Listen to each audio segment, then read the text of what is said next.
Hey, this is Ryan Phillips here, and this is my very lucky, fortunate game six against Todd Imada.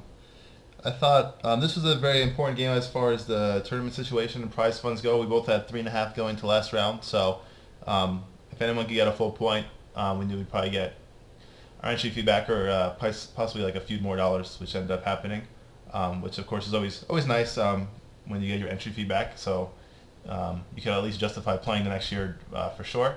I don't think anyone probably plays chess for money. I don't think I don't think that's the main reason why anyone plays chess. If that's your main motivation, there's lots of other things you could do with your time. Um, but anyway, I mean, it's still. I mean, if you're gonna play in a big tournament, yeah, of course you're trying to get some money back, and of course everyone's goal is to get first place. And um, I think based on my play, I think I had reasonable chances in this tournament to do so. My blunder percentage was just a little too high, as you'll see in this game. But I think my opening play was really superb, and even my middle game play was okay up into the later stage of the middle game. That's definitely an area I'm trying to work on and getting better. I don't know if it's like fatigue or what's going on, um, but my late middle game play hasn't been that good. But my end game play has been pretty solid, I think. So anyway, this game was a very interesting struggle. Up to move 31, it was probably one of my best games ever. But then I made a pretty substantial blunder, which I should have lost the game. And then Todd kind of made a blunder in return that allowed me to eventually win the game. So I guess what was it, Alaska, or I don't know who said it. Whoever makes the second to last blunder usually wins the game. So anyway, let's go over the game. E4, C5, so Sicilian. And here he played knight C6. I think Todd used to play E6 more. He's kind of switched over to his hyper accelerated dragon. Um, or actually, I think just the accelerated dragon. I think the hyper accelerated dragon is G6 here. I think the accelerated dragon is knight C6, D, C takes D, knight takes D, and then G6. And then the regular dragon, I believe, is just knight C6, D4, C takes D, knight takes D4, knight F6, knight C3, and then D6, or even or G6, or even D6 next. So anyway, so knight C6, D4, C takes, knight takes. So G6, we have the accelerated dragon, and then you have some choices here as white, C4, which I've kind of played this game against Zavala a little bit. We end up getting this position, and even though the Moroxy bind is strong, I don't know if it's the best setup against the dragon, and I usually run out of ideas since I don't play this often. Relatively quickly, so I just figure I'll play with what I know with knight c3 and kind of go for more aggressive setup.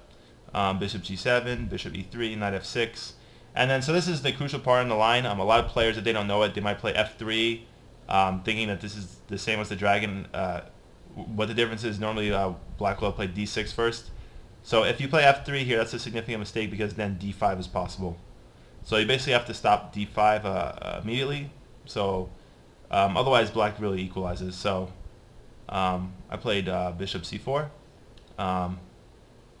I guess knight takes c6 looks like a computer line, or bishop e2.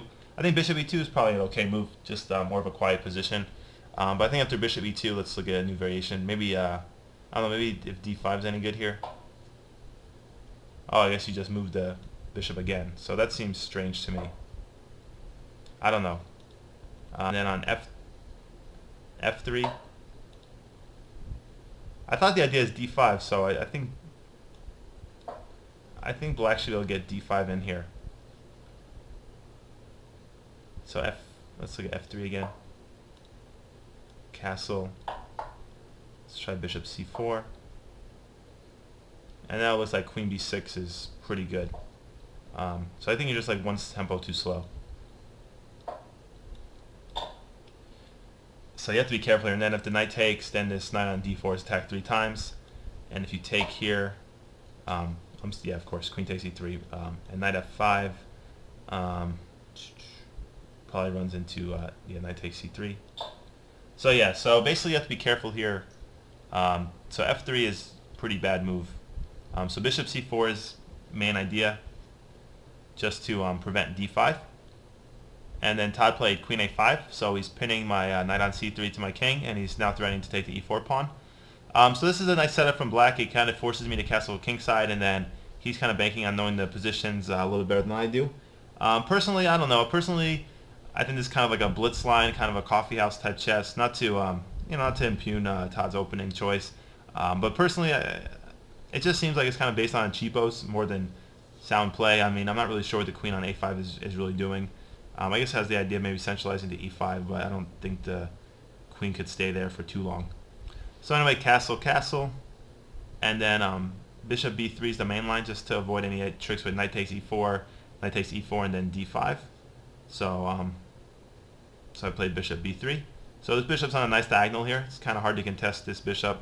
The queen on a5 prevents knight a5 immediately. So I think that's another drawback. I don't really care for the queen on a5. I think there were some ideas maybe transferring the queen to h5, which I kind of want to see what the computer says about that. So I guess the computer doesn't you can just take, I guess. But queen h5 is always an idea, kind of try to simplify the position a little bit, go for an endgame. Anyway, Todd stuck with the main line, d6, and then I played h3. So I played this position a lot. I've looked at this quite a bit. Bishop d7, f4, and now I'm trying to launch a kingside attack. Maybe it's a little premature, but I think it's okay. I'm slightly behind in development. The black rooks are connected, whereas my rooks aren't connected. But I have a nice little space advantage, and I think my minor pieces are fairly well placed. I'd say slightly more well placed than my opponents, and the queen on a5 I think is kind of out of play. I personally don't like the queen on a5 that much. I don't really see what it's doing. So toss up with the main line, knight takes d4, which I'm not sure like why this is the main line exactly, to be honest. I guess the idea is to move the bishop to c6, so it vacates that c6 square. But I don't know if, I guess the knight on d4 is stronger than the knight on c6, but I don't know if why there's a rush to take. I think rook a to c8, building up pressure. I think I prefer. That's kind of how I like to play chess. Just keep developing my piece. I think I would prefer that move. I think knight takes d4 kind of simplifies my position. So bishop c6 is main line, and then I played the computer's best recommendation, but I couldn't. It's on the Ripka opening book. I'm not sure if it's any other opening books. I played what I thought was a very nice move, knight d5. And I think after knight d5, this kind of started some trouble for Todd. He went to a deep think, and he got into real bad time pressure in this game. I think he finished the first time control with less than 5 minutes, and he finished the game with less than a minute on his clock. He was pretty close to flagging. So yeah, after knight d5, I thought this was a very strong move. The idea is basically that if knight takes here, knight takes on e4, then I have knight takes e7 check, king h8, bishop takes g7, king takes g7, queen d4 check, knight back to f6, and then I was planning on just taking here and playing this, but I don't know if this is my intention. I don't know if this leads to any advantage, but I figured I'd be up a pawn, and I thought my position was preferable. Computer showing dead equal, but I think it's hard to I don't know. I think the onus is still on black to prove that the position is equal. Now I'm up a pawn. So yeah, but rook a d1. Maybe if I actually got this position, maybe I would reconsider and play this. But I have a feeling I wouldn't. I probably would have saw like, I don't know. Maybe I'm missing something in this position, but I don't see why this move's not playable. G4, H6, H4. Oh, so it's really hard to protect this knight, I guess. So queen b6, g5, queen takes d4, rook takes. So I don't know, man. I don't know if I would have found this line during the game. No, it's hard to say. f5, and then what if we just take here? Okay, well that would, alright. Okay, so I missed that. Okay, take. And then I guess we have this knight. So yeah, I guess all this would win.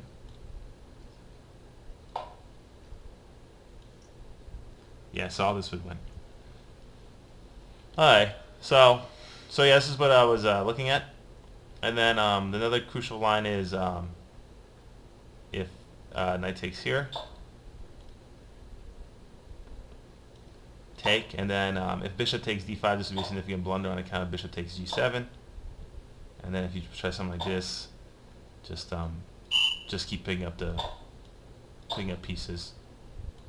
And this would be much better for white, of course, also. And then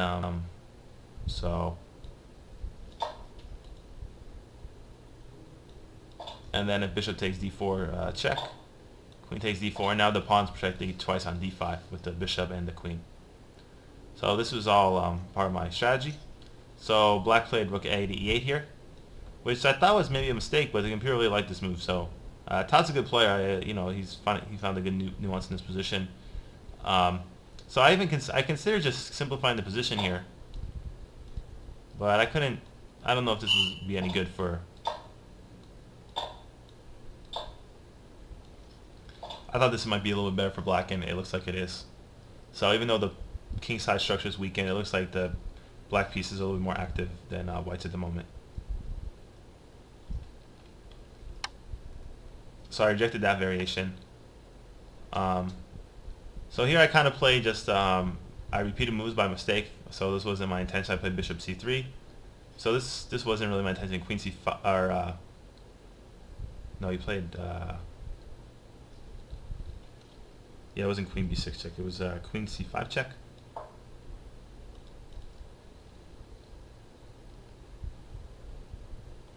And then I responded with bishop d4, so I just made a mistake. I totally overlooked queen c5 check. I'm not sure how I missed that exactly. And then this position I tried queen f3, which I thought was a risky move, but I like this. So my plan is basically just to swing the rook over to d1. This plan never really materialized, but that was my thought. So here Todd played knight takes d5, bishop takes g7, and then computer says queen c5 check immediately is good. So Todd played king takes g7 quickly, which maybe in retrospect he should have took more time thinking about this. E takes d5, bishop d7. And then I played an inaccurate move here, but I thought this was a logical move, g4, just to kick the bishop out of f5. So I think I thought this was a natural move, but the computer didn't agree with this. Here Todd played queen c5 check first. I ran the king over to h2, f5, g5. So here the computer says the position's equal, but I kind of prefer white a little bit. I mean, white's light square bishop is a little inferior to black's at the moment, but I thought this light square bishop would get free at some point, and I thought I had a little bit more space, and I thought the e-file was hard for black to take advantage of. I thought the e-file might actually be a plus for white. So here Todd played bishop b5, and I think I found a nice move with c4. So basically the idea is if bishop takes c4, I have the nice intermezzo queen c3 check, picking up a piece. So I thought this kind of swung some tempo back to me. So bishop d7 I thought was basically was the best move. And I played rook a to e1, so contesting the e-file, which makes sense since it's a half open e-file for me. And then I was planning to double up rooks with rook e2 and rook f to e1. So rook f7 just to defend the pawn. And I continue my plan. Rook e2. Here Todd played e6. Rook fe1. Rook fe7. And then I played queen c3 check. King g8. And I think I found a very nice move, which computer agrees with king g2. So basically the idea is I want to get the rook off the second rank, but I want to protect the f2 square first. So I thought king g2 was a very reasonable move here. And then Todd made an egregious error, so he was starting into some pretty bad time pressure. I think he had less than 10 minutes or so at this point in the game, so he played b5, and I think this move just should lose on the spot, but unfortunately I didn't convert the way I should have. So I took. I wasn't worried about a queen trade, which didn't happen. I thought this was totally winning, so I would have been happy to trade queens here. So I took the pawn, and if bishop takes, I also have I could take here first. And then I could play d6, or I think even rook here probably wins. But d6 does look like a nasty shot.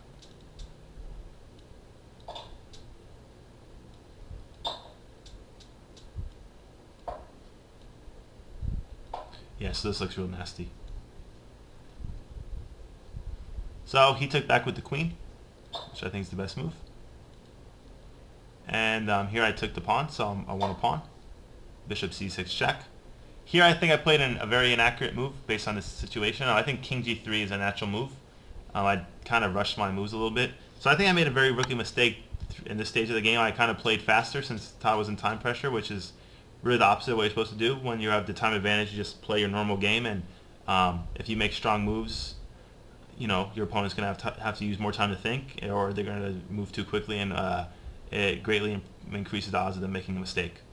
So I played king h2, but king g3 I think is better, just to guard the f4 pawn. And the king on g3 should be pretty safe with my queen guarding the third rank for now. Yeah, so I think king h2 is a mistake. And then here, Todd came up with a reasonable plan with bishop e4. Played queen d4, d5. And then here computer likes king g3. So I really should be guarding this f4 pawn. So I played bishop a4, which is fine. Queen b8. Well, here I really blundered, so this could have cost me the game very easily. So I basically I played into my faster because my opponent was in time pressure. I had about 50 minutes left on my clock still, and he had about a minute, about 2-3 minutes. So I just looked at the retreat of the queen to b8 as a way to protect the rook on e8, which I didn't really understand since the rook on e7 was already protecting it, and I totally missed that he has queen take. He's threatening queen takes f4 check here. So this is a pretty significant mistake. That should have cost me the game. So I took bishop takes e8, thinking he has to capture back, and he does not, of course. So he played queen takes f4 check, and here I basically just lost, and Todd should have been able to win from here. So I think I was very lucky to get the win in this game. So queen g3 check, king f1, and you're probably wondering how I ended up winning this game, which I was wondering that myself. So king f2, queen f2 check, king g1. So basically all these moves are forced for me. 37, I think it was queen g4 check, king f2, queen f4 check, king g1. So basically all my moves are forced there. And then I moved 40, played queen f4 check. And then neither of us want to draw in this position. I mean, Todd obviously because he's winning. But on top of that, I mean, the tournament situation really calls for one of us to try to win. So here I played queen takes a7, so I figured just pick up the pawn. So here my king's very exposed. His pieces are more active. He has these 3 connected passed pawns. I thought maybe the 2 connected passed pawns on the queen side could be something. But if Todd plays at a if he gets his pawns rolling, his pawns will be a lot faster than my pawns, especially since they're like right in front of my king. So this should be just dead meat for me. So I got a little lucky. So queen g3. What happened? 43. Queen h3. So I think we were both playing. Todd was still playing for win like he should. So I think he gave me a chance though to kind of escape here. So queen g2, king e3, queen here, and then I'm forced to go to d4. King d2 runs into this variation, which we'll lose in one or two, I'm gonna get mated, so he could block and then block with the rook to c2. But it doesn't matter what I do, I'm gonna get mated. So I have to run the king to d4. And then I just have to put my king on e5 and hope that I survive there, which I can survive there for a little bit, but my position will still be worse. So rook takes e6, queen b8 check, king f7, and then here I feel like even though I'm still dead lost, there's no immediate win for black here. So at least I have a chance still. Queen f2, rook 1 e2. And I was really expecting queen f1, but he went with queen g1. And then here I think I played another very bad move. So I played rook h2. So I was under attack for so long, I thought maybe getting some counterplay by posing just any simple threat to him would be a good idea. But after rook h2, I saw h5, and now I have nothing. So this was kind of a wasted move, and now I'm just helping him get his kingside pawns rolling. So I played rook d2. Queen c1, so now he's threatening mate on c4 and to take my rook on d2. So I thought I was forced to play queen b4, but I guess maybe I had other moves. So queen c7, now he's threatening queen e5 check with some nasty ideas. Probably queen e5, king c5, and then d4 check looks pretty good. So here I played rook c3, queen e5 check, king e3, and then I think we both missed the strength of d4. I thought I could just take, but apparently that will just lose.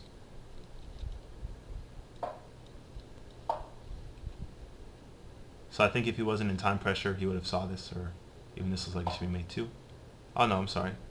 See, I have some chess blindness. I need to... Sometimes I don't study the board as thoroughly as I should. So anyway, after king e3, he played f4 check, which helped me immensely. King f2, and then he played bishop h1, threatening queen e1 mate. So his pieces are all working together pretty well. So I think rook c1 is basically forced here. Played queen e3 check, king f1, which is forced. And then he played queen h3 check, which I think was a mistake, so this kind of helped me out a little bit. So king g1 is basically forced. Rook g2 is just going to lead to a mate next move. And then here the game kind of swung. So this is where Todd made another mistake. He played rook e7. So he got in real bad time pressure. I think he just panicked here. I think bishop e4 was probably a hard move to find in the circumstances because he had very little time left. I think g5 is maybe a move that he should have found though. But I guess he was, it's kind of a psychological thing. He was attacking now, and I guess he just didn't want to allow me any threats. So this is kind of a lesson I'm learning too. Like rook c7 check. I don't know. It looks kind of dangerous to me, but I guess this opens up a square over here. So say I do here.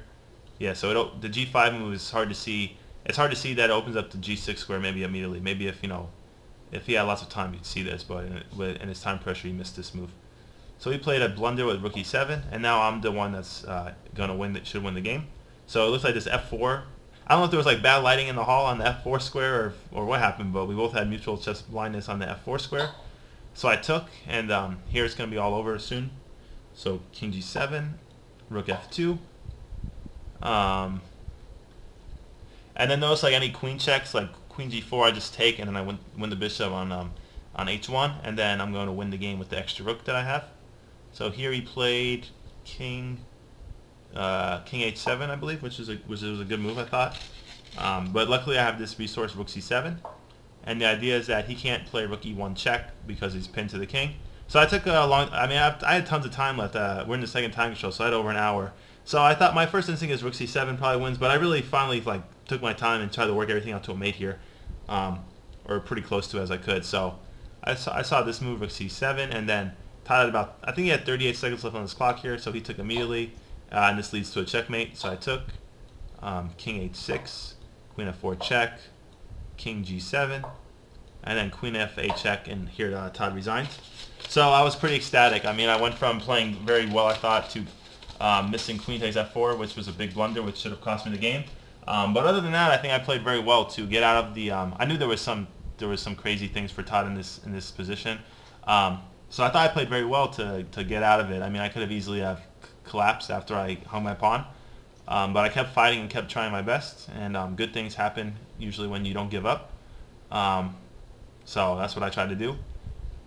And yeah, I was happy. I won some prize money, and I think also what made me even happier is the winner of the game got the board, and black had draw odds, so I had to win if I wanted to get the chessboard. So I was pretty happy about that, and I also got a $50 gift certificate for having a plus score. So all in all, it was a great tournament, and this was probably the only game I was in any real danger of losing besides game 3 when I also made a significant blunder. But I think overall, I mean, I think I probably made about 90% solid moves. Maybe like 5%, I'd say, really good to excellent moves, and then about 3 to 5% of moves I would say were blunders. So, that's how you get better. I have to reduce my my rate of blundering, and then make more excellent moves, of course. So, anyway, though, it was fun. I had a good tournament. Hope you enjoyed my series of videos. I'm always happy to make these, and I know I don't get too many people watching them when I don't post them on Facebook, but I'm trying to kind of get my presence off Facebook a little bit. I don't know. I've figured out there's like a lot more to life than just posting what you're doing with your life on Facebook. So I don't know why. Like 10, 15 years ago, who cared if your friends knew what the hell you were doing? So if they want to know what they're doing, you'll hang out with them, not post something on Facebook. So and I don't want to come across hypocritical because I've been doing that in the past. So I'm just trying to say I've kind of learning from that I don't really like doing that anymore. So hopefully I'll stop posting about stuff and trying to brag about how much fun I'm having in life and just actually have fun in life. Not worry if people know about it and put it on Facebook. Anyway, though, this is Ryan Phillips signing off. Thanks for following my National Open. I had a lot of fun, and I think my future's bright. I feel like some things I've crystallized in my mind that hopefully I'll be able to use in the future. So thank you for watching, and appreciate it.